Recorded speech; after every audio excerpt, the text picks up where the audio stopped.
Bonjour à tous et soyez les bienvenus à ce numéro spécial du Flash de l'information sur Parmedia TV.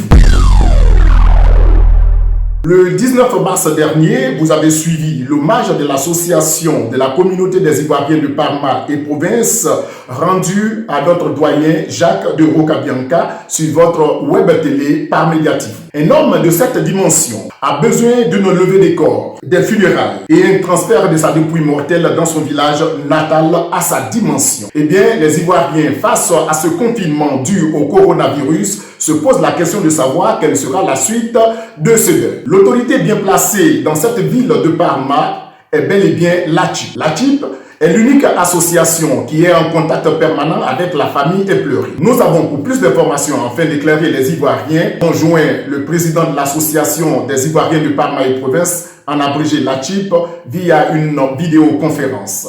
Le président Charles Niali explique. Ivoiriens, mes frères, Ivoiriennes, mes sœurs, chers membres de l'ATIP. Vous le savez, depuis le 17 mars dernier, la nouvelle triste qui nous est parvenue est que nous avons perdu notre doyen. Notre doyen Jacques de Rocabianca que tout le monde connaît très bien.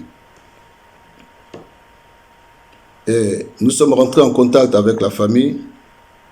Il faut dire que nous avons eu des informations qu'il fallait.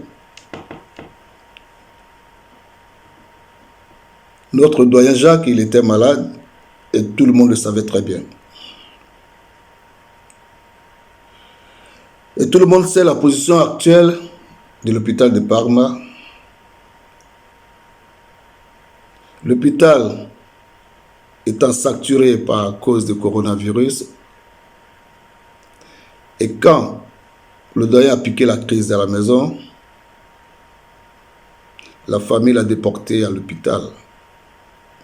Mais compte tenu de la situation,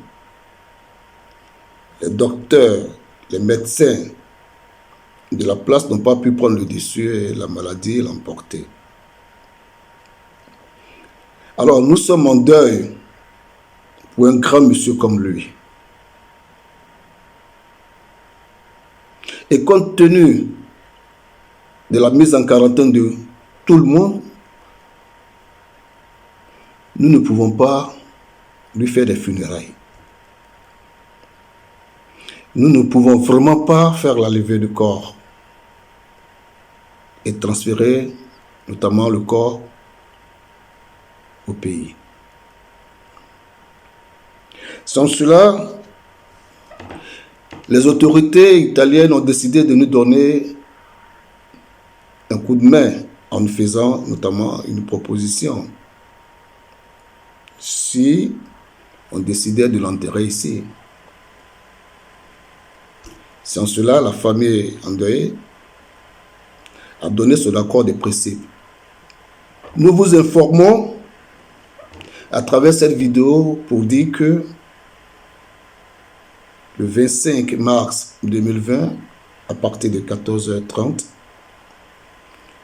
notre doyen Jacques sera accompagné à sa dernière demeure au cimetière de Rocabianca où il réside. En cela, je vais vous demander à vous tous d'avoir une pensée vraiment pieuse pour que son âme repose en paix. Cela est le message que je voulais faire passer. Comme on le dit chez nous, Yako. Yako à nous tous, car nous avons perdu un grand homme. Adieu, doyen Jacques. Chers internautes, nous nous rendons compte que le coronavirus ne fait pas que tuer, mais il paralyse aussi tous nos mouvements. Alors, mesures d'hygiène conseillées. À tous et à toutes, je ne peux que vous dire Yako. Mesdames, Mesdemoiselles et Messieurs, c'est sur cette information que ce flash d'infos de Parmedia TV, votre web télé, s'achève. Merci d'avoir été avec nous. Au revoir.